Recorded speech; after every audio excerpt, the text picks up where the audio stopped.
أبي لهب وتب ما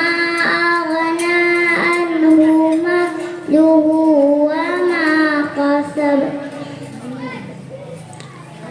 سيصلى نارا ذات لهب وامرأته حمالة الحطب في جيدها حبل من مسد بسم الله الرحمن الرحيم